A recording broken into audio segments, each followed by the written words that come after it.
हाँ, पूछिए, प्रश्न पूछिए आप। गुरु जी, जैसे कृष्ण भगवान और भीष्म पितामह का संवाद सुना 2-3 बार, तो थोड़ा समझ में तो नहीं आया, लेकिन ये लगा कि मतलब उन्होंने द्वापर युग का और सतयुग का बताया। राम जी द्वापर सतयुग में आए थे और कृष्ण भगवान द्वापर युग में है।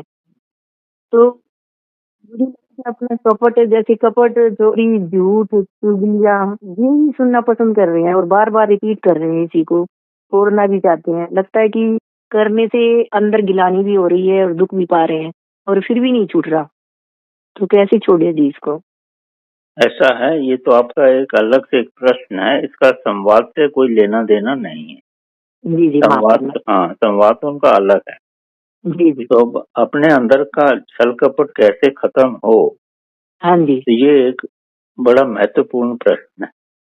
जी। तो अपने अंदर के छल कपट को समाप्त करने के लिए अगर आप बड़ी साधारण विधि समझते हैं, तो ये है कि जब भी आप किसी से बात करते हैं, तो अपने होश में रह के बात करें, अपने अवेयरनेस में रह के बात करें। अगर आप जागरूक अवस्था में बात करते हैं, तब आप आपके मुखारबिंद से कुछ भी गलत शब्द नहीं निकलेगा और आप अपनी आत्मा से बात कर रहे होंगे तब। और आत्मा से जो भी बात होती है, वो बिल्कुल स्वस्थ बात होती है। उसमें कुछ भी झुकाव या ऊपर नीचे के शब्द नहीं होते और ना ही उसमें मन का किसी के तरह का मैलापन ही आता है। तो मेरा इस प्रश्न का सीधा आंसर एक ही है कि जब भी ऐसी अवस्था आए, तो अपने अंदर जागरूकता रखें। जागरूकता रखने का यहाँ मतलब ये है जी कि आप ये समझें कि मेरे अंदर परमात्मा मौजूद है। मैं बाहर से तो बोल रही हूँ, लेकिन मेरे अंदर परमात्मा है।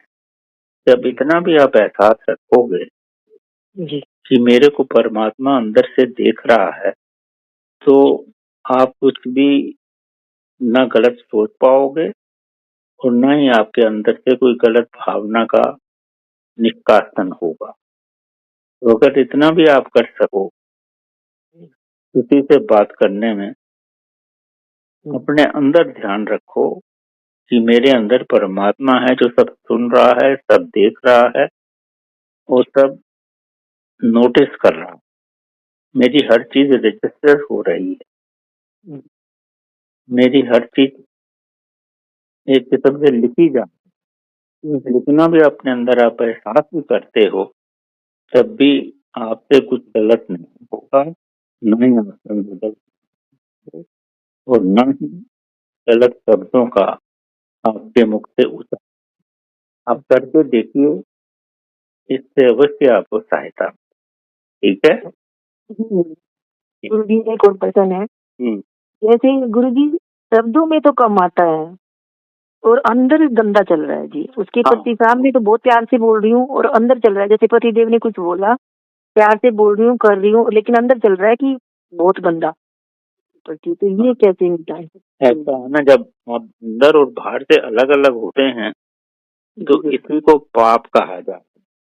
तो आप अच्छे हैं और हाँ अंदर जी। से आपके गलत विचार हैं, तो इसको ही पाप कहा जाता जी गुरु है। जी। और कहीं आपको कहीं ना कहीं इसका फल भोगना पड़ता है।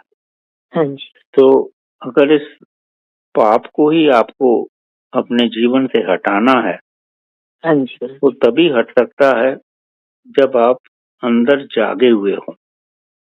जैसे ही आप अंदर जागे हुए, अंदर जागने का मतलब समझते हैं आप? जो बोल रहे हैं, तो ऐसा बोल रहे हैं कि आप अंदर से सोए हुए हैं, तभी तो आपके अंदर गलत विचार आ रहे हैं।